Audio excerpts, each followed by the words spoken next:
Bonjour, aujourd'hui on va parler de religion parce qu'on dit souvent enlever leur religion ou enlever leur histoire et ils ne sont rien du tout. Et c'est ce qui se passe aujourd'hui en Afrique.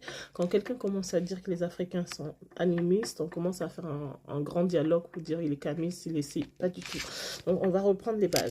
Avant le premier siècle de notre ère d'aujourd'hui, les religions en Afrique de l'Ouest n'étaient pas organisées autour de grands textes comme on le voit aujourd'hui. Il n'y avait pas des écrits, il n'y avait pas des figures abrahamiques comme on le voit aujourd'hui. Donc le judaïsme, le christianisme et l'islam n'existaient pas. Il s'agissait principalement de religions traditionnalistes africaines.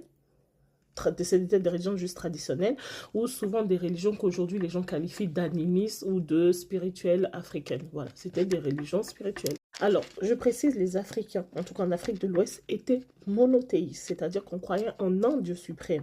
On était animiste, mais animiste ne veut pas dire polythéiste. Animiste ne veut pas forcément dire polythéiste. On était bien monothéiste.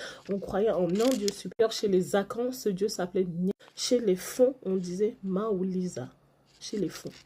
Chez les Yoruba, on disait Olodurame, Olodumare, Olodumare. Nos ancêtres étaient vénérés, très vénérés comme étant des esprits protecteurs.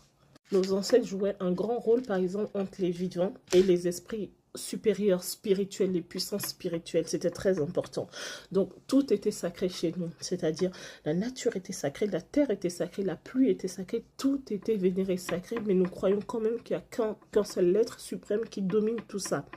Les esprits et les divinités n'étaient que secondaires, c'est-à-dire le tonnerre, les fleuves, les montagnes, la fertilité, tous ces dieux, tous ces déesses, toutes ces divinités, le vaudou, tout ça, n'étaient que secondaires. Donc même s'ils étaient honorés par des danses, par des offrandes et partout, c'était que secondaire, c'était notre manière à nous de remercier tout ce qui existe.